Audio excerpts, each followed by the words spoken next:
Hi అండి. ఒక చిన్న మాట, ఎవరైనా సరే కష్టపడి పైసలు ఇవ్వరండి. కష్టపెట్టించుకుంటారు, పని చేయించుకుంటారు, పైసలు మాత్రమే ఇవ్వరు. మేము సేల్ గర్ల్స్ లాగా చేసేవాళ్ళం కదా ఇంతకుముందు. ఏరియాకి వెళ్ళి హోమ్ టు హోమ్ వెళ్ళి రిన్, సర్ఫెక్సలు, Horlicks, men's Horlicks, Boost, Colgate ఇలాంటివి మేము హోమ్ టు హోమ్ వెళ్ళి డోర్ టు డోర్ వెళ్ళి వాళ్ళకి ఎక్స్ప్లెయిన్ చేయాలి. ఒకటికి 2 సార్లు 10 సార్లు ఎక్స్ప్లెయిన్ చేసి వాళ్ళని మీరు ఏం వాడుతున్నారు, మా ప్రోడక్ట్ ఇది తీసుకొచ్చుతాం, మేము ఇది బాగుంటుంది, మీరు వాడాలి, మీరు వాడితే అనేసి మేము వాళ్ళని ఎక్స్ప్లెయిన్ చేస్తాం అన్నమాట.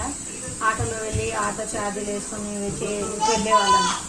ఇంకా home to home, door to door, ఎండ వాన మా మీదకి వెళ్ళిపోయేది. అలాంటివి నెల రోజులు శాలరీ ఇవ్వలేదండి సార్. మస్తు బాధ అనిపిస్తుంది.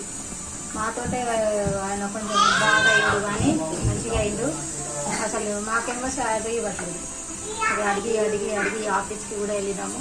నా క్లాస్ వచ్చిందమ్మా, ఏం చేయాలా నేను అని అంటుంది. ఆయన క్లాస్ వస్తే మా చిన్న జాబ్ వాళ్ళకు 9-10 వేలు వెళ్ళట్లేదు ఆయనకి. అనికి ఇంత సతాయిస్తున్నా తెలుసా. మేము రోడ్ల మీద ఎండలో వానలో రోడ్ మీద గల్లీ ఏరియాకి వెళ్ళి చేసేటోళ్ళకు మాకు డబ్బులు ఆపేస్తే ఎట్లా?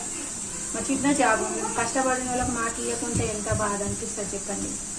మేము కూడా రెంట్లు కట్టుకోవాలి, స్కూల్ ఫీజులు మాకుంటాయి కదా. అట్లానే మేము వెళ్తాం కదా జాబ్కి.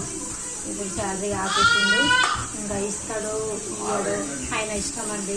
ఇది పని చేయించుకొని ఒకరితోటి కష్టం చేయించుకొని పైసలు ఇవ్వకుంటే ఆ బాధ ఎట్లుంటుందో అది మాకే తెలుసు. ఏమంటారు?